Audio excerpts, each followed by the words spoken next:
We're here because free speech is under attack. We're here because people are being convinced that socialism works. We're here because people are being judged guilty until proven innocent. We are fighting back with facts. This is not a safe zone, so buckle up, Buttercup. This is the raw, naked truth.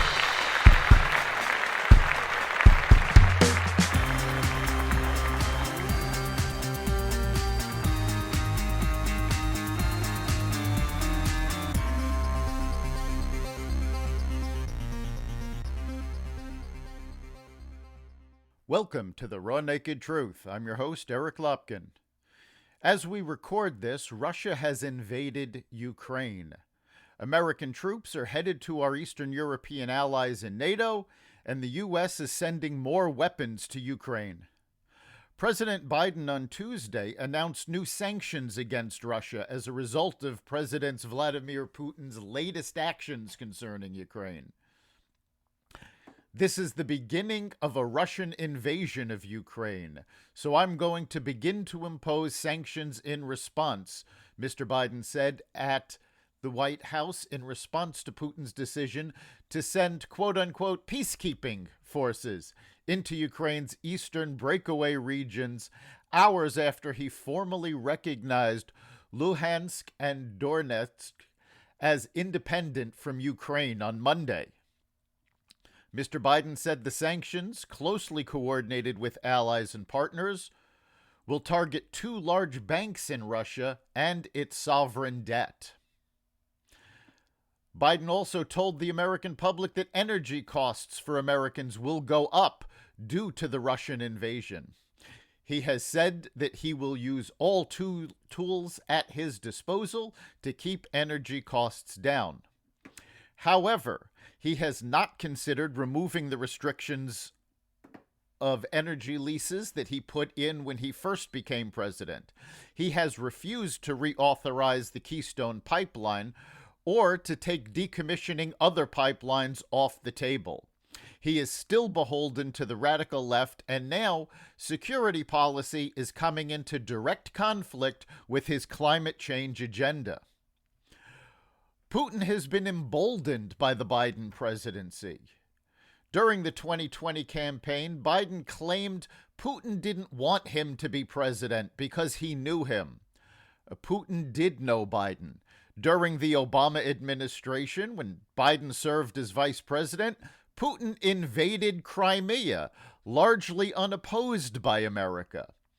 Biden was a known quantity on the international stage before he was elected president, and he wasn't respected. Al-Qaeda terrorists admitted during interrogations at Guantanamo Bay that they considered assassinating President Obama because they knew Biden was not up to the task of being president. Former Secretary of Defense Robert Gates has stated that Biden was wrong on every foreign policy decision for 50 years. Even Barack Obama said in a Politico interview, "Never underestimate Biden's ability to F things up." The disastrous withdrawal from Afghanistan cemented Biden's less than stellar reputation on foreign policy. Biden's recent speech saying America would not respond to a quote-unquote minor incursion, a statement that sent the administration into a frenzy of activity to walk back. The statement only made things worse. Ukraine has been raising civilian forces to supplement the military. They have told Russian citizens to leave Russia. Separatists have been fighting in Ukraine since the early 2000s. And now Ukraine is preparing for a full-fledged attack from Russia. Russia currently has 70% of their forces on the Ukraine border. Russian military hospital units have been moved into position, indicating that Putin expects bloody battles. Military experts have stated that you don't position medical units if you don't expect to go to war. Russia has the ability to attack Ukraine directly from their shared border, through Belarus, and through Crimea. setting up potentially the largest land battle in Europe since World War II. Biden has the ability to stop these actions without sending American troops into harm's way. Remove the restrictions on the American energy industry. Crank up oil and gas production, forcing prices down. The Russian economy is almost wholly dependent on energy. Russia has previously been described as a gas station with an army.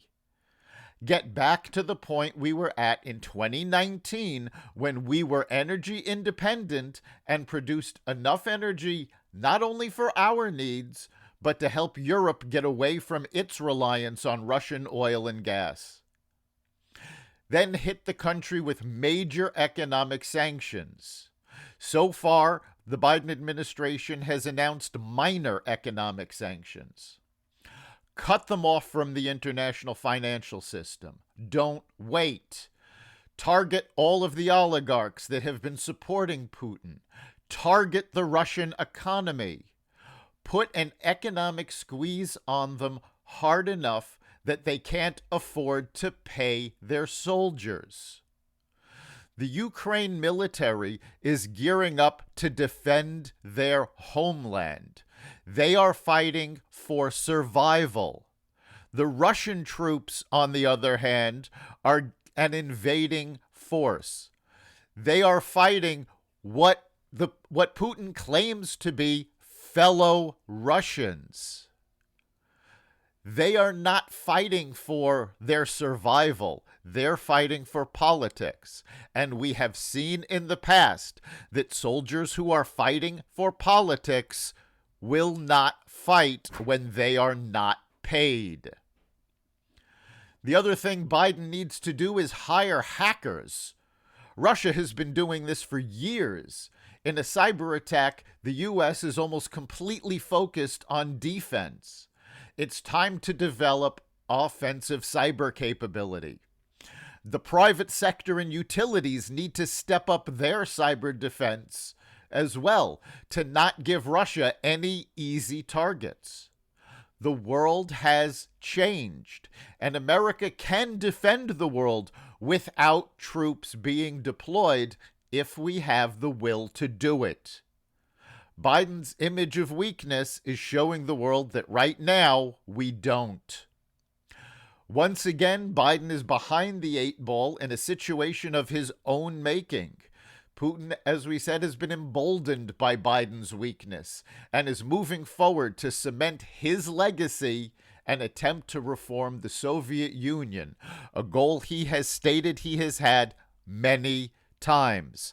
Now, Putin is 70 years old. He is starting to look towards his legacy, and he sees Biden's weakness as the perfect opportunity to move forward. That's the raw, naked truth.